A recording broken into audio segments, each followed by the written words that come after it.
कल्याणी द्विवेदी जी प्रयागराज से। श्री हरिवंश महाराज जी। महाराज जी राधे राधे।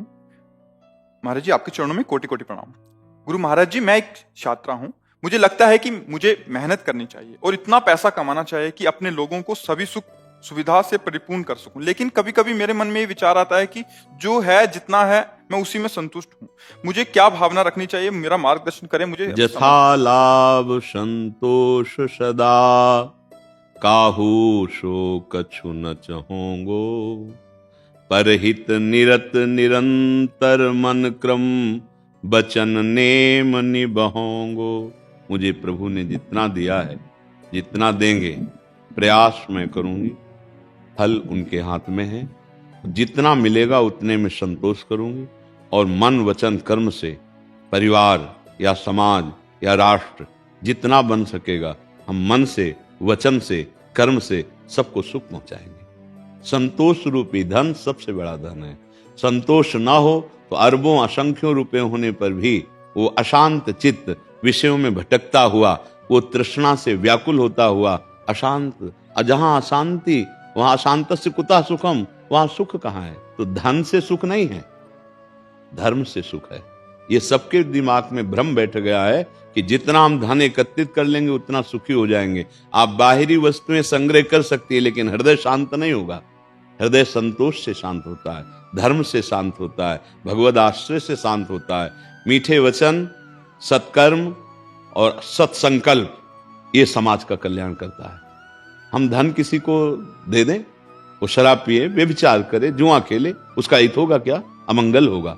अगर हमें धन का बल है तो नाशवान है, अगर हमें भगवान का बल है, नाम का बल है, तो ये अविनाशी है, ये सच्चिदानंद है। हमें लगता है अगर हम धन की तरफ झुकेंगे तो हम कुछ भी करने के लिए तैयार हो जाएंगे। आज हमारी समाज चरित्रहीन होती जा रही है, धर्म भ्रष्ट होती जा रही। प्रधानता सुख भोग, कहां से? धन से। क्यों? क्योंकि धन से भोग संग्रह होगा और भोगों में सुख है। यही माया जादूगरनी का चमत्कार है कि आए थे हम सत्य वस्तु की प्राप्ति के लिए, परमानंद की अनुभूति करने के लिए, क्योंकि भगवान के अंश हैं, और भटक गए इसमें। अगर पैसे में सुख होता तो जितने पैसे वाले हैं सब हाथ उठा के बोल देते कि मैं सुखी हो गया। लेकिन ऐसी दुर्दशा है क्योंकि तुमसे तो अपनी बात कोई बताएगा नहीं, हमसे सब मिलते हैं। हमें पता है पैसे में अशांति ही अशांति है।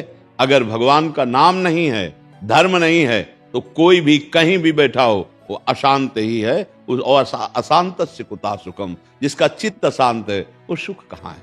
एक आदमी बैठा था गंगा के किनारे, ऐसे लहरें देख रहा था बड़ी प्रसन्न मुद्रा में। उसका दोस्त आया, बोला ए कुछ करो, बैठे क्यों हो? करेंगे तो क्या होगा? धन मिलेगा। धन मिलेगा तो क्या होगा? भोग सामग्री एकत्रित होगी। भोग सामग्री एकत्रित होगी तो फिर क्या? बोले शांति से भोगेंगे। बोले भोगों में कहीं शांति है? त्यागात शांति निरंतरम। और वो शांति का मैं भोग अभी कर रहा हूं। गंगा जी के पावन तरंगों को देखकर अपने मन को प्रभु में लगा रहा हूं। जो तुम सब करने के बाद सोच रहे हो तो भी नहीं मिलेगा, क्योंकि तुम सोच रहे हो भोगात शांति निरंतरम, भोगों को भोगने के बाद शांति मिलती है। और भगवान गीता जी में कह रहे त्यागात शांति निरंतरम। तो बात यह कि हम अपनी शांति को भंग करने के लिए धन का आवाहन करते हैं। जो हमारे भाग्य में दुख लिखा है कोई नहीं चाहता, बरबस आ ही जाता है, ऐसे सुख आ जाएगा। हम कर्तव्य का पालन करें, धन की आकांक्षा से नहीं, कर्तव्य का पालन कर्तव्य की पूर्ति के लिए करें। धन तो अपने आप अन मांगे आगे आवेगो, जीव पल लागे पल को, श्री स्वामी हरिदास जी महाराज कह रहे हैं। तो इसलिए अगर धन में प्रधान बुद्धि हुई तो फिर बहुत गड़बड़ हो जाता है। अब चाहे हिंसा करनी पड़े, चोरी करनी पड़े, कुछ भी, धन हमें चाहिए। और जब धर्म की प्रधानता होती है तब वो पावन धर्म हमें सुख शांति प्रदान करता है। तो बच्चा धर्म की प्रधानता रखो, संतोष की भावना रखो और प्रभु का नाम जप करो। और मृदुवाणी, पवित्र आचरण और दृढ़ संकल्प ये सबको सुख प्रदान करने वाला है। मन से अच्छे संकल्प करो, शरीर से अच्छी चेष्टाएं करो, वाणी से बढ़िया अमृतमय वचन बोलो। पैसा थोड़ी लगता है वाणी से मृदु बोलने में। तो इससे हम समाज की सेवा करें, जो हमारे पास उसी से काम बन जाएगा। देखो, अगर हमारे पास 4 रोटी हैं और 2 हम पा लेते हैं और 2 भूखे को दे देते हैं तो हम बहुत बड़ी यज्ञ कर ली, क्योंकि हमारे पास इतना ही है। अगर हम अधर्म से खूब लाखों रुपए कमाए तो वो किसी को सुख शांति नहीं प्रदान कर सकता। आप अधर्म से कमाया हुआ पैसा जिसको भी देंगे वो उसको अशांत कर देगा, वो पापाचरण में लगा देगा, क्योंकि मलिन आचरण से प्रकट हुआ अर्थ मलिन भाव ही पैदा करेगा। तो अर्थ की प्रधानता रखने में मलिनता बढ़ने की संभावना है, धर्म की प्रधानता रखने में निर्मलता की तरफ हम चलेंगे। निर्मलता ही शांति है, निर्मलता ही सुख है, निर्मलता ही सबसे बड़ी समाज की सेवा है। क्यों बच्चा, आपको कोई संशय?